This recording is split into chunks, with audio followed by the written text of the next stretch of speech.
Alright, hi guys, Dane here, and today I'm going to be doing a quick review of Feet of Clay by Terry Pratchett. So this is a Discworld novel. It's the third City Watch novel, which is kind of my favourite sub-series within the Discworld, and I read this via audiobook for July's REREADATHON prompt. So I'm going to read you the blurb quickly and then I'm going to go into my notes. There's a werewolf with pre-lunar tension in Ankh-Morpork, and a dwarf with attitude, and a golem who's begun to think for itself. But for Commander Vimes, head of Ankh-Morpork City Watch, that's only the start. There's treason in the air. A crime has happened. He's not only got to find out who done it, but how done it too. He's not even sure what they done. But as soon as he knows what the questions are, he's going to want some answers. So this was actually one of the first Discworld books that I ever read, and so I have very fond memories of it, so I was really looking forward to rereading it. And indeed, once I started, I pretty much binged the audiobook. It was 8 or 9 hours or something, and I just listened to it in pretty much one go. So it starts out with golems, and it is all about golems, effectively, which is where the title comes from. Obviously, they're made out of clay. And the golems make for a great addition to the Discworld, and it kind of creates some interesting parallels with slavery as well, because they just obey orders, to the point at which if you tell them to dig a ditch and you don't tell them to stop, you'll come back 2 days later and they'll have dug like a 400-foot ditch or whatever, you know? I was getting lost during, I listened to some Sherlock Holmes short stories for Brian's Bookshelves Sherlock Holmes readathon. And I was kind of getting lost listening to those, but I really got stuck into this and really got absorbed into the audiobooks. There were some great quotes. So, for example, religion is all very well, but what do prophets know about prophets? Vimes as well, he gets some new boots in this, and this ties back down to his trickle-down theory of boots economics, which is basically a rich man spends $50 on some boots and they last 10 years. A poor man spends $10 on some boots and has to buy a new pair every year. So over time, the poor man is actually spending more money on boots. He doesn't actually like his more expensive boots because he can no longer tell where he is in the city from the feel of the street beneath his shoes. And actually there is a great point of this where he sees a palace guard wearing cheap shoes, and he says to this guard, "You can't guard the palace with cheap shoes. Here, swap with me." There's a dwarf bread museum in this, and it made me wonder if it's anything like... We have a chair museum here in High Wycombe. We also get the character of Cheery Littlebottom, who's a dwarf.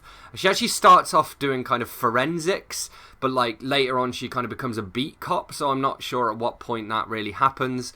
But forensics in the Discworld, she's using alchemy and that kind of stuff. And yeah, as I say, she's a bit of a feminist icon. So in the Discworld, dwarves are just all assumed to be male.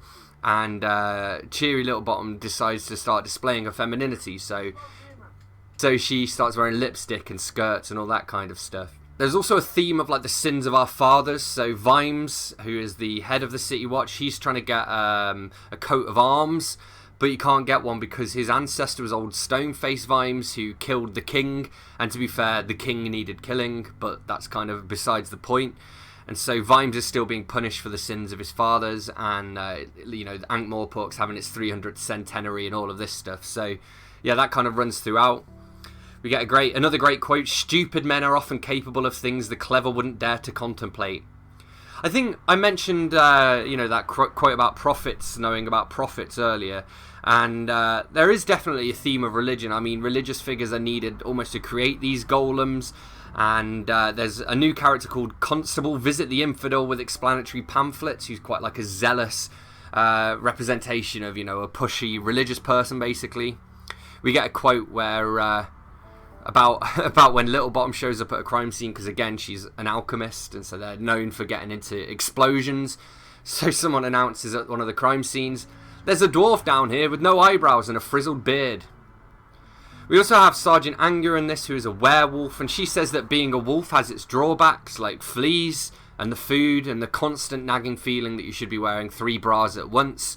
Angua kind of acts as a bit of a role model for Cheery Littlebottom as well, and kind of inspires her to show her femininity. There's another great quote here on the difference between the rich and the poor, which is another theme throughout this. We actually get Sergeant, I don't think he's a sergeant actually, Corporal Nobbs. He got disqualified from the human race for shoving, and he's like this really scruffy bum of a character, always got like a dog end of a roll-up cigarette behind his ear, and it's discovered that he's descended from like earldom and all of this stuff. So yeah, there's a lot of this like rich versus poor, and that's kind of summed up here. It was regarded as pretty good evidence of criminality to live in a slum, but for some reason, owning a whole street of them merely got you invited to the best social occasions. Another great quote here about the dwarves, and again, the difference between dwarf men and women. Half the dwarves they bring in on a number 23 are women, and they're the hardest to subdue. And number 23 is running screaming at people while drunk and trying to cut their knees off.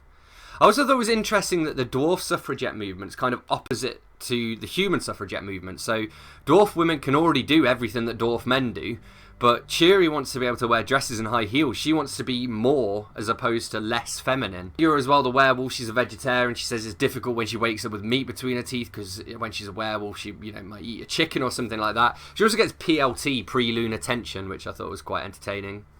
Golems are powered by words, and they said, why not? Everyone knows how powerful words are. And the idea is that basically you can open up the golem's head and they have a bit of parchment inside, which kind of contains their programming. And again, we sort of see how that has parallels with slavery almost, and also like the question of free will and what happens when you give somebody their freedom and they've never experienced it before.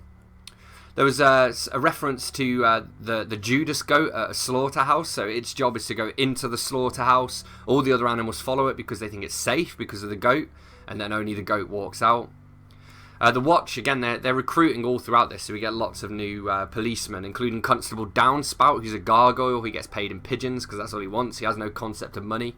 He said he's so good at watching and waiting that if there was a competition for the best sit stiller, he wouldn't even turn up. There's another line about there's a great line about Detritus, who is a troll as well, and it says the other cops weren't as good as Detritus at kicking arse, but they were definitely prodding buttock. Quote about some dwarves. I thought dwarves love gold. And then Littlebottom replies, they just say that to get it into bed. We also have some references to the Guild of Seamstresses, which we all know is a euphemism. The seamstresses are actually prostitutes. The joke is they call themselves seamstresses. Ahem, ahem.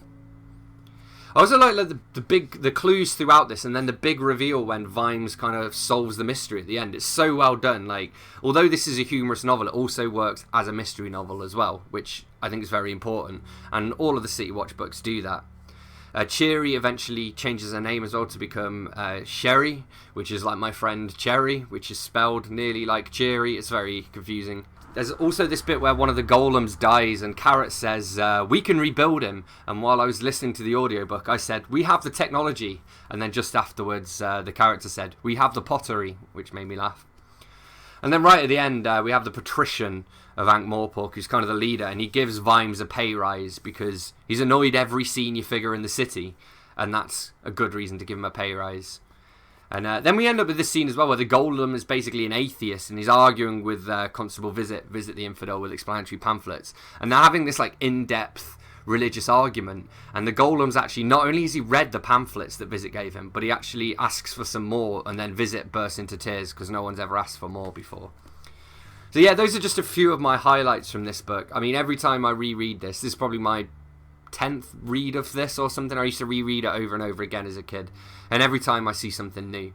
And yeah, I mean, Pratchett's just a master writer, and this for me is, if not necessarily one of his objective bests, it's certainly my subjective best, or one of my subjective bests. So there we have it. I would give this a 5 out of 5 on the reread, and this is also a good place to start. Like I said, it's where I started with the Discworld. It won't ruin your enjoyment to read them out of order or anything like that.